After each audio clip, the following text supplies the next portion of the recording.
I'm going to give you some advanced tips today to progress through the main bulk of your game. This is specifically designed for your levels 10 to max level. If you are looking for a beginner guide, something up to level 10, click on the link above for a fresh start guide. And if you're looking for more in-game based things, I'll be making a video in the future and I'll link that above once I make that one. For now, let's get into some advanced tips to help you work through the meat of the main game. And if you feel there's anything I've missed, leave it in the comments below. Help out some other people. I'm going to break this guide down into different sections. The first section will be on tips that you should do in town, either before you go out or just general things in the town. The next section will be on gear, your stats, and combat.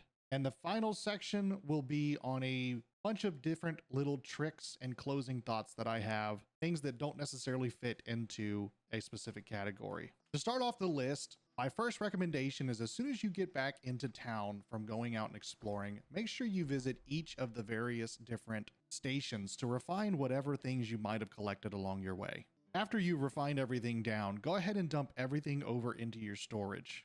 Everything in your storage shed can be accessed from the different refining and crafting stations, which means you do not have to move these things into your inventory before you go visit the crafting station.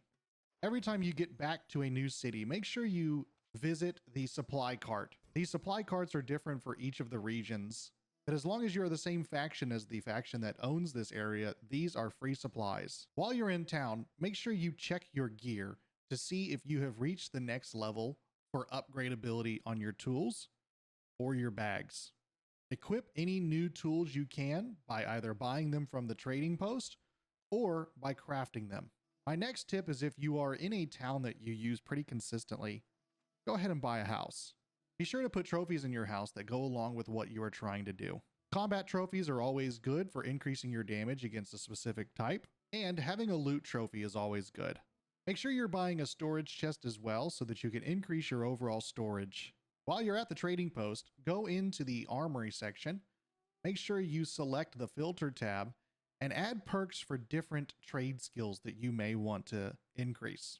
For this example, I am looking at mining, and I will select these 3 perks, click apply, apply again, and now it will highlight gear that gives me better benefits when doing these specific tasks. The goal is to have a set of armor for each of the trade skills. A good set of gear to have is a luck set, which is really good whenever you are running chest runs. In addition to making sure your tools, your bags, and your gear is all correct, you should check out consumables. Potions are always great in order to make sure you stay alive. An encumbrance potion is always great to make sure while you're gathering you don't get encumbered or are not able to bring back everything you want. But you should also make sure you have some tinctures for corruption and blight if you are that far in the game, as well as coatings to put on your weapon against certain enemy types, as well as consumable enhancements for increasing your damage or increasing your resistance to certain things. Don't skip out on this step. It can definitely make your progressing much easier. Attribute bonus food as well as trade skill bonus foods are wonderful things to do if you are trying to increase your trade skill or taking on a particularly hard piece of content that you are struggling with. Make sure you always have a piece of food on your consumables bar.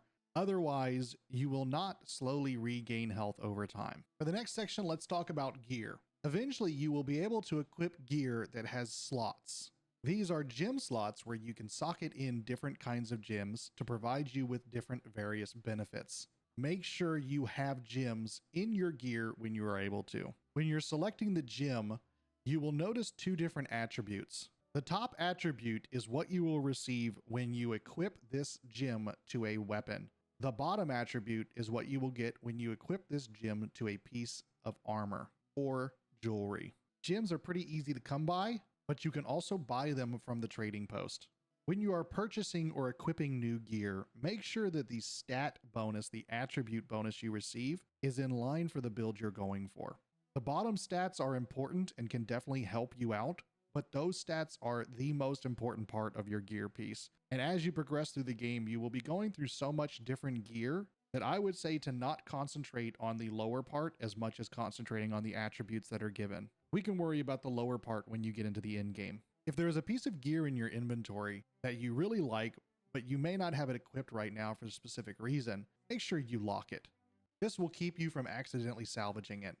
Consider equipping a musket as your secondary weapon and taking the skill Hustle under the Trapper tree, which gives you haste for 3 seconds after taking a dodge. This can substantially increase your movement speed and can help you get around much faster. The bow has a similar skill called Dodge and Weave, but only for 2 seconds. In addition to leveling your damage attribute, taking 25 points in Constitution is wonderful so that you can benefit from all health consumables being 10% stronger. You can put 50 points in to gain 10% physical armor when you're at or above 50% health, as well as receiving 10% reduction on your durability loss for tools. Note that these might be different for your current build. As you play through the game and you interact with various enemies, you will notice all of these different things that are popping up. Let's discuss each of them and what they mean.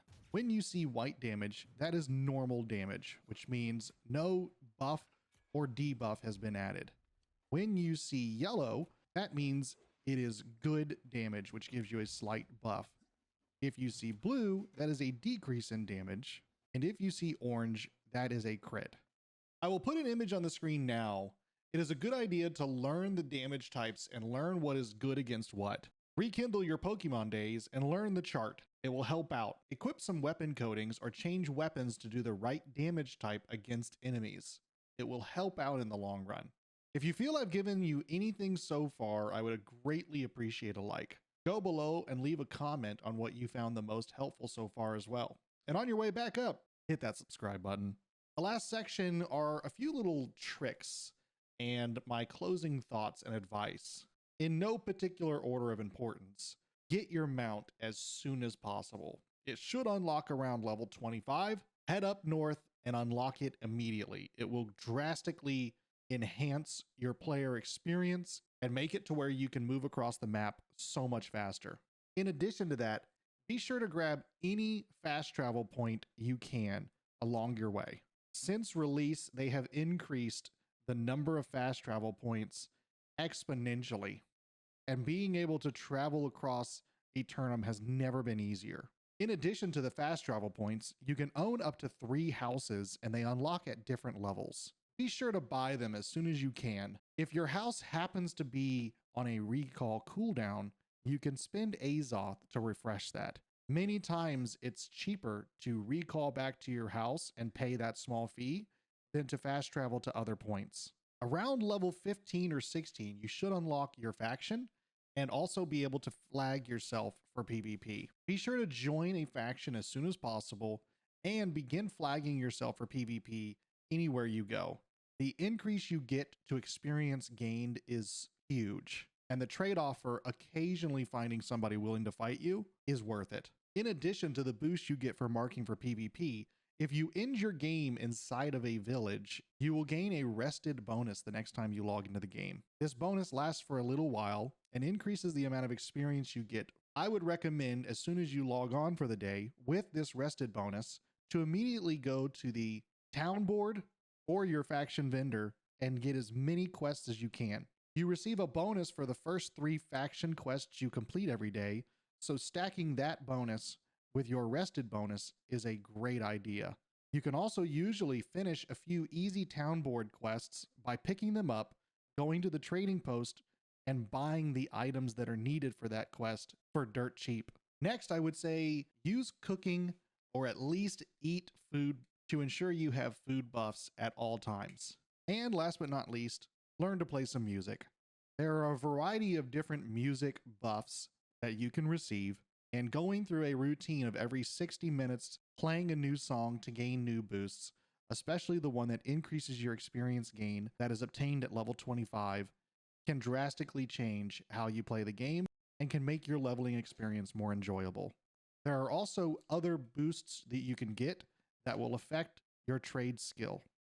Try them all out and make sure you have a boost going at all times.